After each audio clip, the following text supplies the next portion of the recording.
Okay. Now, I want you to think about this because I might be talking about you or somebody else. Here's the question. Do you know someone who makes the same mistakes over and over and over again? It's like they lost that chip in their brain where you learn from one thing and generalize it to another. Now, I'm not talking about small mistakes that have no consequences. We're talking about the big things, like constantly speeding, continuously going under the knife, going into debt repeatedly. That's when you need somebody to step in and shake you up. Well, that somebody today is me. All right?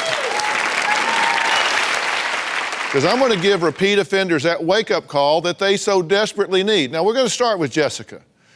She admits that she is a chronic speeder. Well, that's no surprise. In the last 3 years, she's been pulled over for speeding 60 times. I didn't say she was going 60. I said she's been pulled over 60 times. Now, as you watch this tape, I want to make one thing clear. We sent Jessica a camera so that her friend could just kind of follow and document her. We gave very clear instructions. Do not speed for us or for the camera. Do not break the law. We're not looking for a good example. We just want to document your normal activities. Let's see what happened. I'm a repeat offender when it comes to speeding. Her driving is incredibly dangerous. Oh my God, the people don't move. They just don't. Where do you want me to go? That's why I speed. Now I have road rage. I love to drive fast. I'm uncontrollable. She's a rule breaker. She doesn't feel the rules apply to her. In the last 3 years, I've been pulled over 60 times. All my tickets were for speeding. I'm at the point now where if I have to drive slowly, I will get anxiety. I'm gonna just zip around, which I'm gonna check out the seat, see if it's safe, and I'm gonna go.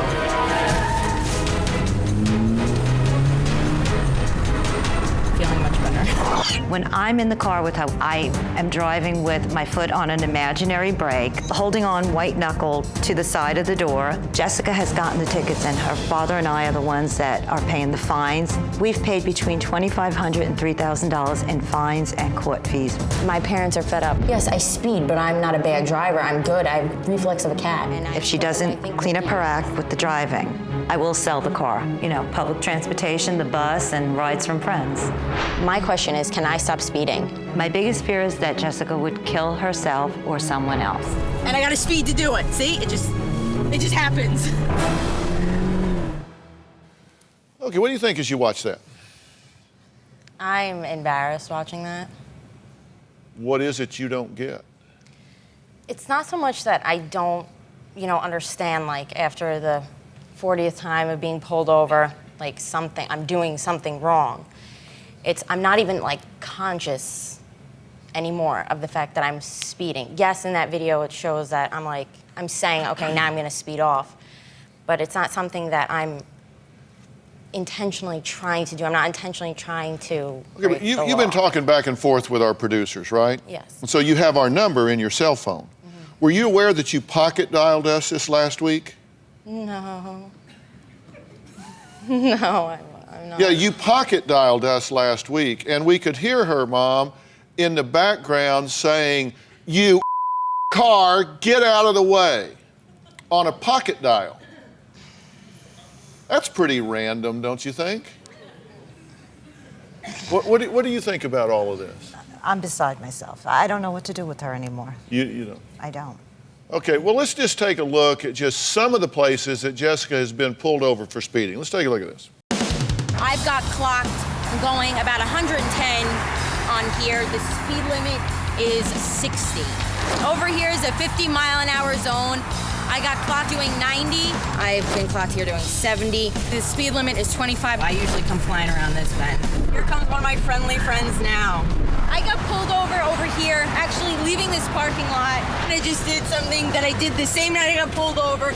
I'm leaving through the entrance.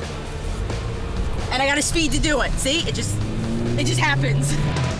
I think you are entitled. I think you get on the road, you think everybody's supposed to get out of your way, you fly into rage when they don't, you tromp on that foot feed and you expect people to get out of your way and you think you're above the law. That's just my opinion. What do you think?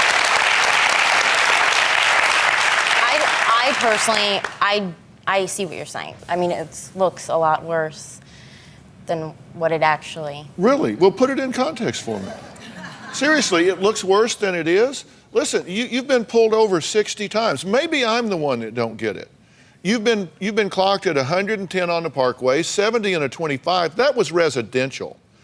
People live there. People have children. Children have balls. Balls go in the street, and you come around the corner at 70 miles an hour. Are you kidding me? That's not... I don't do that all the time. You don't have to do it all the time.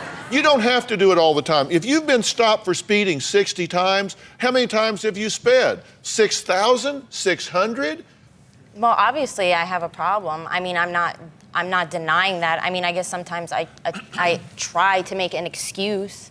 Yeah, you try, but you're not trying hard enough because you're not... 110 on the Parkway, you've had 3 accidents. 1, you were texting. 2, you were speeding. You flipped a Jeep going through the toll plaza. Were you speeding? Yeah, did you speed the next day? You did. You flipped a Jeep from excessive speed going into a tollway, a toll booth, and you sped the next day. You've been pulled over 60 times. How many times last week? I think like 4 or 5 times. 5 times last week. And you've paid $2,000 in fines in the last month. What state is your driver's license? New Jersey. New Jersey. Has it not occurred to them to say, give me that? She doesn't always get a ticket. Do you talk your way out of tickets? Sometimes. Do you bat your eyes and flirt your way out of tickets? No, not. I actually don't do that. I actually usually give an attitude immediately. You tell them what you told me. I'm kind of unconscious. I'm not aware of it. But it is, as I know, I know. But again, it's not like and this is the truth. I know, again, it looks like an excuse, but I don't know how to stop myself from doing that. It's like I actually become anxious if I don't. Okay, no, I get that. That's not an excuse. You're telling me you have an expectation, right? You expect people to get out of your way. No, I don't. And you that, don't? No. Okay, that's why in the pocket dial, I get, come on, you car. Come on, I mean, this is not like we staged this. You pocket dialed us. Well, I need a solution because she's going to be without a car. I need a solution. I don't know what to do. I pocket You dialed really you. want to change this. I do. I can't believe I pocket dialed you. Yeah, I bet you want to change that too. I want a new cell phone. So you recently sped down a hill and it said slow hill, right? Mm-hmm. I didn't see it. It was in the dark. That's not an excuse, but I didn't see it. Your car went airborne, right? Yes. Okay, see, listen, I used to have a rule. I practiced for many, many years in private practice, and I always had a rule when I was dealing with people that I thought were self-destructive or other destructive. And my rule was, if they can get from one appointment to the next without doing something stupid, then we're going to do this on an outpatient basis. If they can't get from one appointment to another without doing something stupid, then we're going to do this on an inpatient basis because they can't control it, we'll control it for them, and that's when I would decide this person needs to be in the hospital instead of on the street waiting for the next appointment. Mm-hmm. Now, what she's saying is she can't control herself driving. In fact, you said it's not even a habit anymore, it just is what it is, right?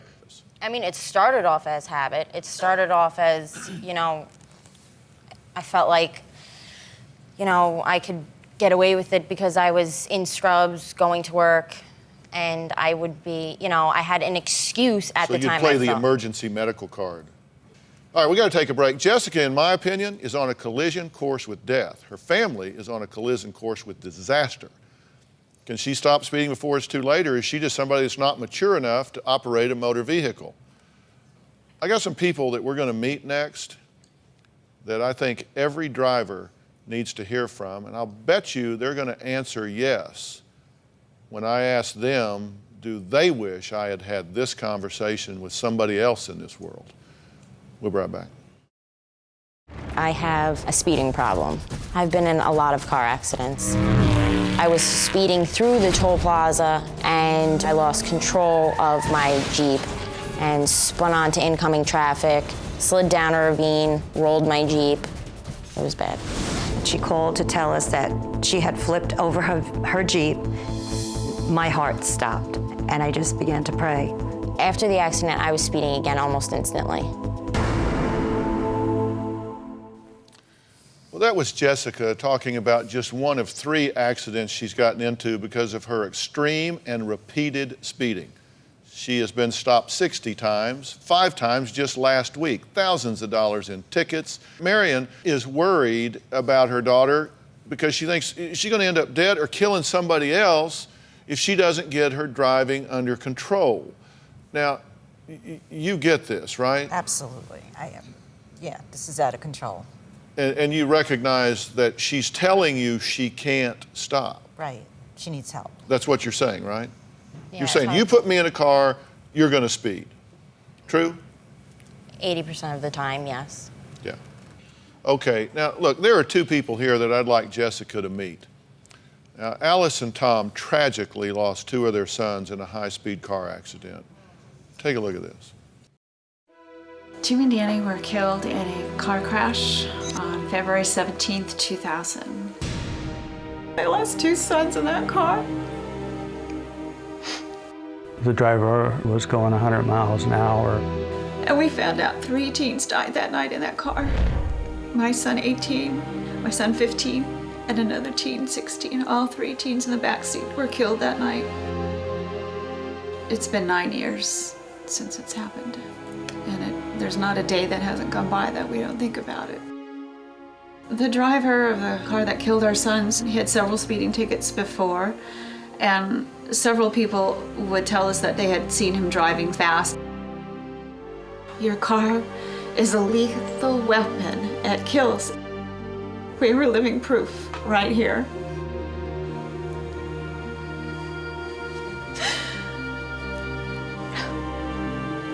We live through an everlasting nightmare every day, every minute of our lives. Well, Tom, Alice, thank you 2 so much for having the courage and willingness to be here. What is your reaction when you hear this behavior? She needs to wake up. That kind of attitude is just unbelievable. I say, stop being selfish.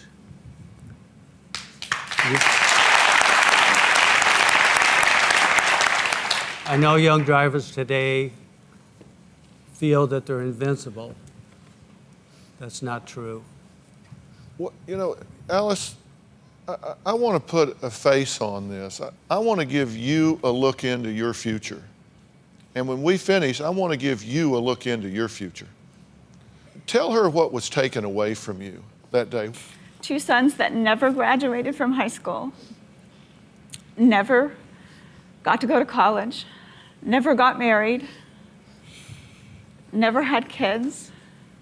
Those forever dreams that a parent has for their child are gone forever. And in an instant of driving fast, in a second, you can take somebody's life away. You don't want that pain on your shoulders. You could be looking at a mother and father whose sons you kill. It's a miracle you haven't killed somebody already. What are your boys' names? Tim and Danny.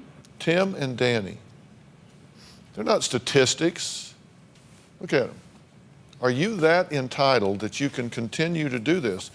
Now, what is it that you're going to do that is so important that those 2 people right there have to spend the rest of their lives every day thinking about what they've lost? What's so important in your life that makes it worth someone like them having to do something like that? There's nothing. I completely see what you're saying.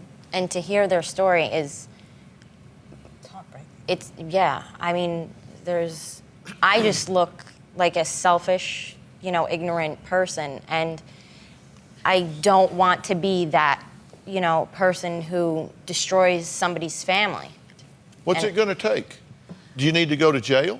No, I mean, to be quite honest, hearing that story, to see somebody's, She needed to hear this and see their faces and see the suffering on their faces to know that that's what could be your future and my future. And I can't handle that. You know what? You don't know what your future is. No. You one don't know does. because you don't let your mind go there. You don't let yourself think about it. But I'll guarantee you there are people all over America, and the world for that matter, standing up and yelling at the screen right now. They're yelling at you some. You know what they're saying?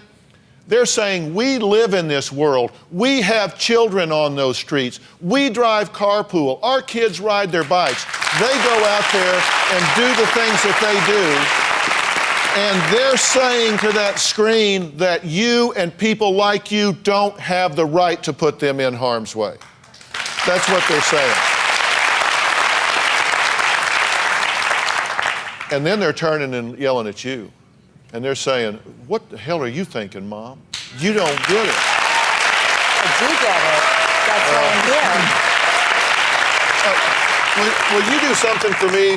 Will you do something for me, for you, and all of the parents out there with a generation of entitled children? Will you do a role play with me? Sure.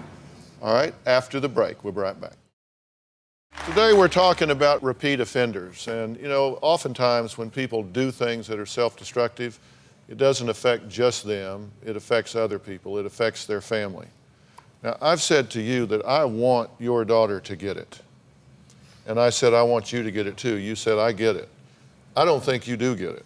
Okay. And I'm going to tell you why. And they don't think you do it. I asked you to do a role play for me. Would you do that? Yes. And I want you to assume with me that we didn't get to her in time. I want you to assume with me that something as tragic as what has happened here with this wonderful and heartbroken couple has happened, and she was involved, okay? I have brought in a little courtroom setting here because I'd like you to have a seat right there. And I want you to just assume with me that this tragic thing has happened. And we're in court. The criminal proceeding has already taken place and your daughter is in jail. She's in jail because she's either killed and or maimed somebody, but then a civil suit was filed against you and your husband, and you're on the witness stand, and you're under oath. Will you answer my questions? Yes. So it was your daughter that was driving this car, is that correct? Yes. And isn't it true that you bought that car?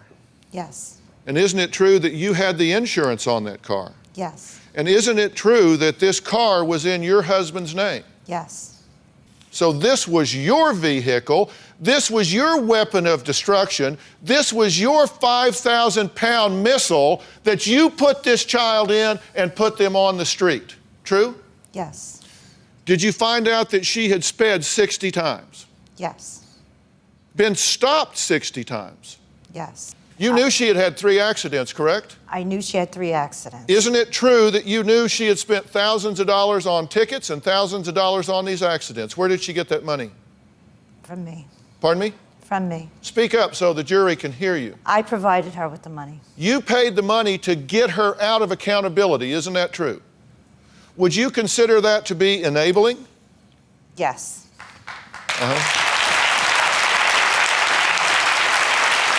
You knew she was a reckless driver and you continued to provide her with a vehicle, correct? Yes. Even though you knew it.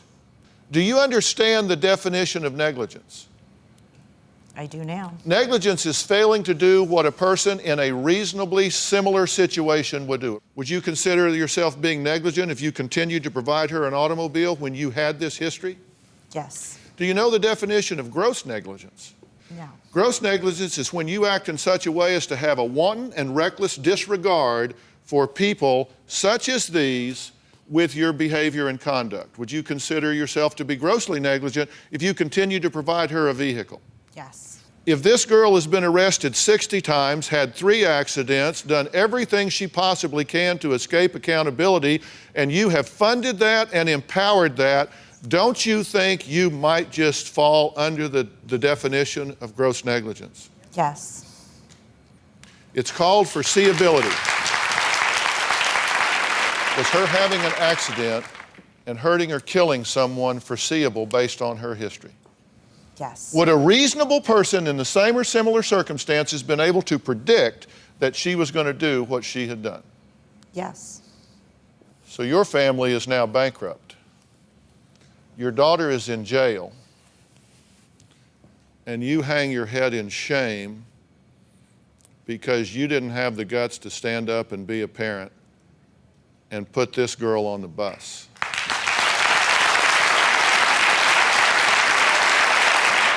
If you were in a jury in this case and you heard this cross-examination of this fact pattern, and you would find this person at fault for failing to exercise reasonable care, stand up.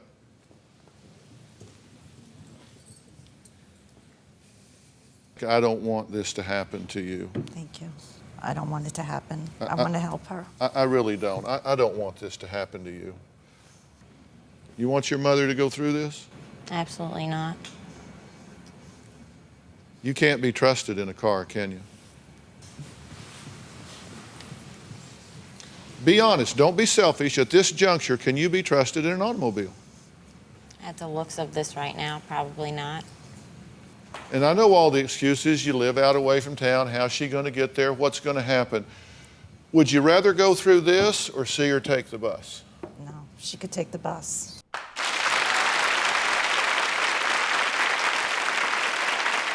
She has road rage. She is a delightful young woman, truly. I mean, you seem to me to be a very nice person, seriously. I am. I'm not bad. I just have a... And I don't want, person. you know, I'm not hating on you here, but I want you to look back and say, you know what? I walked up there and met DrPhil one day, and he changed my life.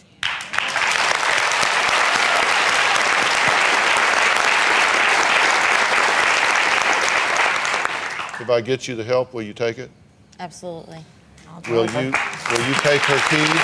I would take her keys and I would drive her. You're willing to take her keys until this therapist tells you that she Absolutely. is safe to drive this car. Absolutely. Don't put yourself in this situation. I've given you a look scary. at the future. You don't want to be here, do you? No, not even Was this for comfortable? me so much as to look at these people and see the heartbreak on. I couldn't live with myself.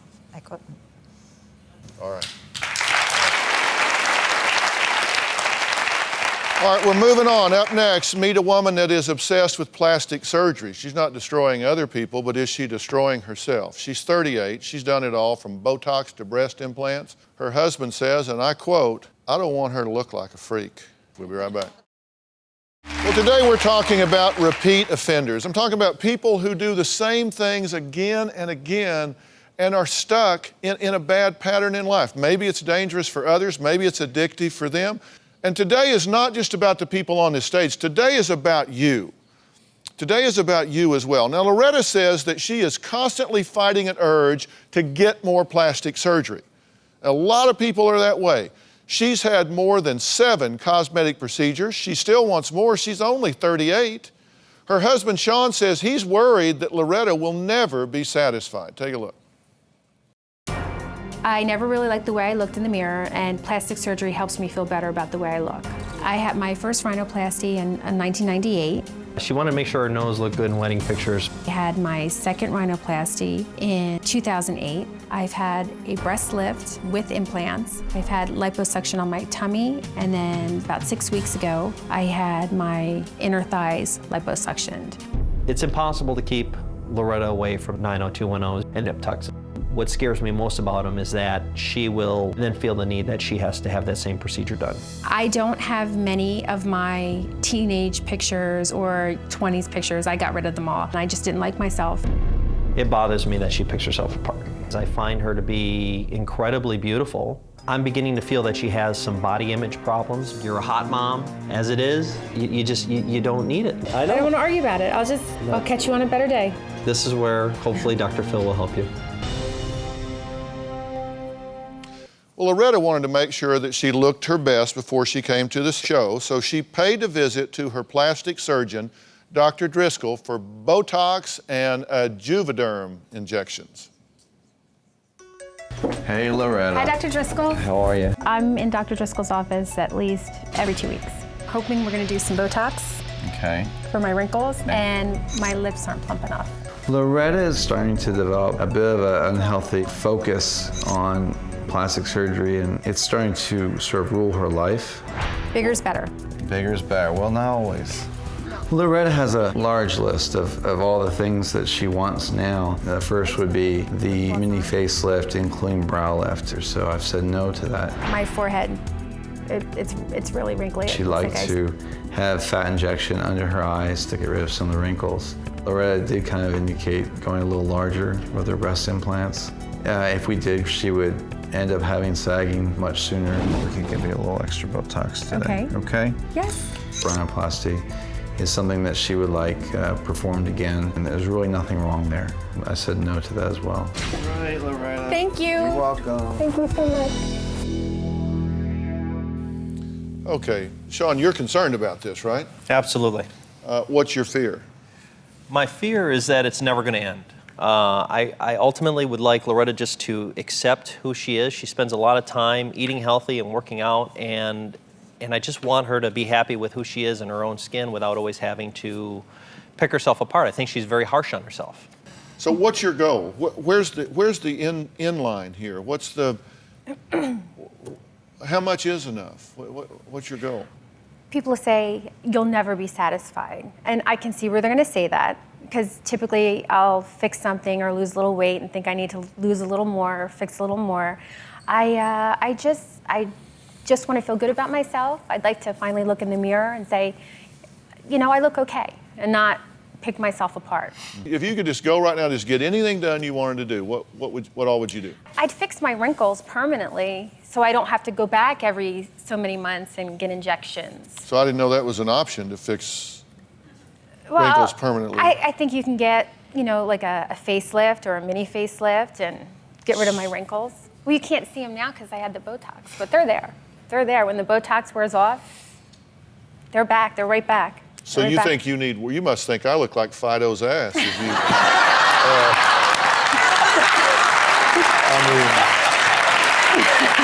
what'd you look like before? When I was younger? Yeah. Awful. Yeah, I don't You've like had the a way I nose look. job, $6,000. Second nose job, $5,400. Mommy makeover, $15,000. Laser hair remover, $3,500. Thigh lipo, $1,800. Botox every 4 months since '05 for $6,000. Juvederm in lips every 4 months since '05, $6,750.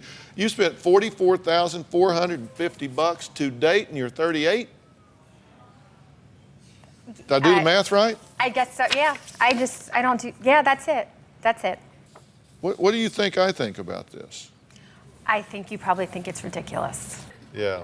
All right, up next, can Loretta break her obsession with beauty before she ends up scarred for life? Because this stuff can go way wrong, and I have an expert here that's going to tell you how and why, and we're going to talk about what I do think. We'll be right back.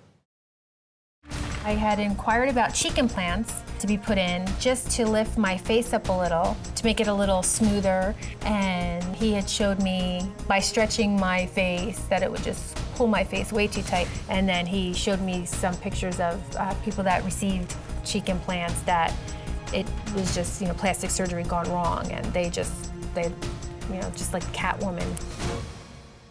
Here with Loretta, her husband Sean. Loretta keeps making repeat visits to the plastic surgeon's office. She said he turned her in. He said, you need to come see Dr. Phil, not me. Now, Sean wants my help in convincing her to break the habit before it's too late. Now, I want to bring someone else into the conversation. Dr. Paul Nassif is a world-renowned facial, plastic, and reconstructive surgeon. Now, and I'll tell you, I've known Dr. Nassif for a number of years. Not only does he do this surgery, but he fixes surgeries that other people have done that go wrong. Thank you for being here, Dr. Nassif. Thank you, Dr. Phil. Is she on the edge of going too far? Absolutely. What would happen that would make her look like she wouldn't like if she had something done? Well, I mean, one of the things you made a comment a few minutes ago, I want to remove these wrinkles permanently. Well, that's not going to happen. A facelift removes loose hanging skin, doesn't get rid of wrinkles. What will happen if you go like this in the mirror, you'll end up looking extremely plastic and fake. It's just not going to work. And that's what, and I have to say, to his credit, my doctor is double board certified. He's an extremely, I mean, he's. Have you ever heard the term body dysmorphic disorder? Yes. Tell me what you understand about body dysmorphic disorder. I know that if you look at yourself, you don't see what other people see. plain and simple. And I'm sure I have a touch of that. I'm going to tell you that on my short list of considerations is the fact that you are trying to solve psychological problems with non-psychological solutions. When you see someone with body dysmorphic disorder, Sean, what you got is you have somebody that has a problem with self-esteem, they have a problem with body image, they have a problem with anxiety, they have a problem with the way they feel, and instead of dealing with psychological issues psychologically, they try to deal with psychological issues surgically. Let me tell you from an objective standpoint, if you are someone that is now actively seeking additional surgery, then you aren't seeing yourself correctly. Because if you go further at this age, you've seen them in Beverly Hills, there are a lot of 60-something women in Beverly Hills that look frightened. Yes. They do. You know what I'm talking about. They've got that. You have to know that you are an attractive woman, true? I don't think I'm heinous, but I don't think I'm attractive. Okay, you just answered my question. You should never find a doctor that will give you additional plastic surgery because you have a distorted body image. You are not seeing yourself through a clear lens. And you're not going to ever find enough surgery to make you say, okay, now I'm the hot tamale in the corner.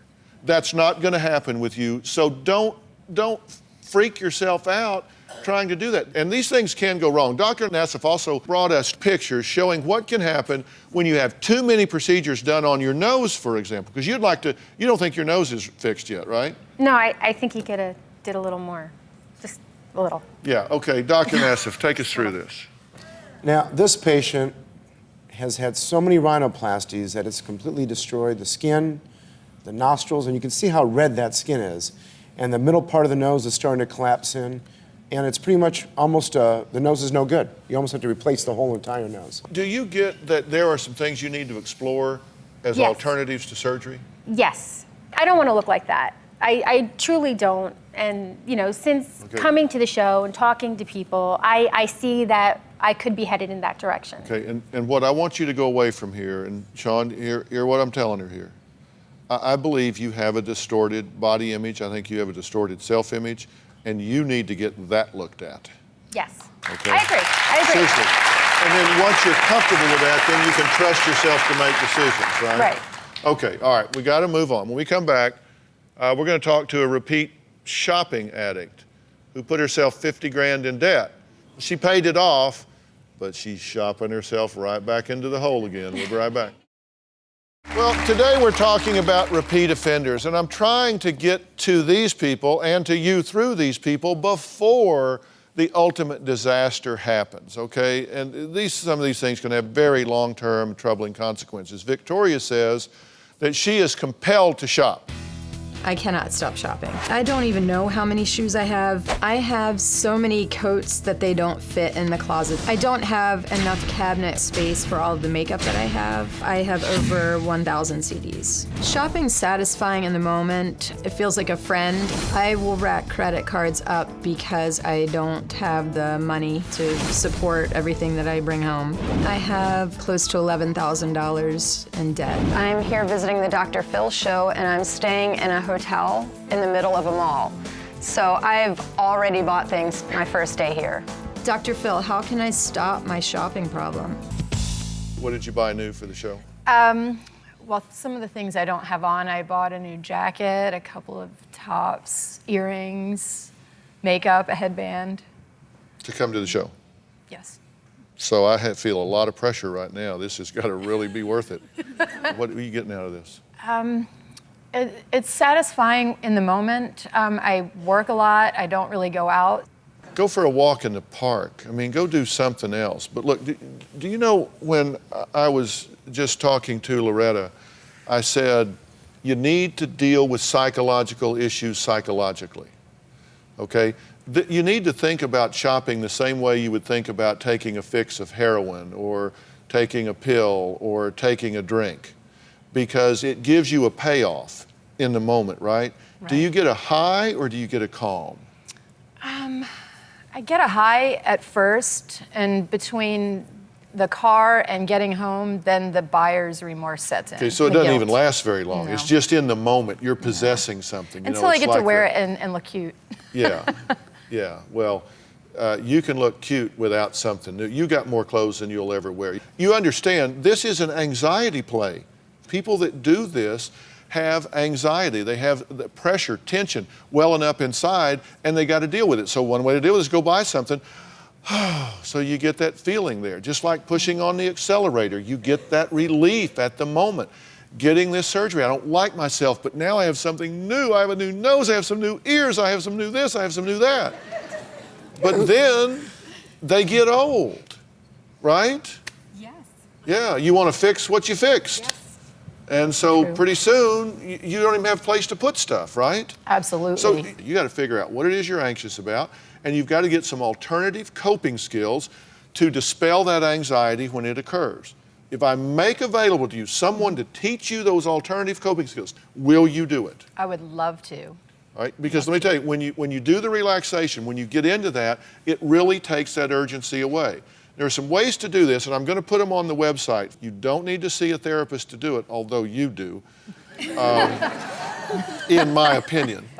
So I'm going to make that available to you. Do you have a story or a question for me? Click the link in the description and tell me what in the world is going on.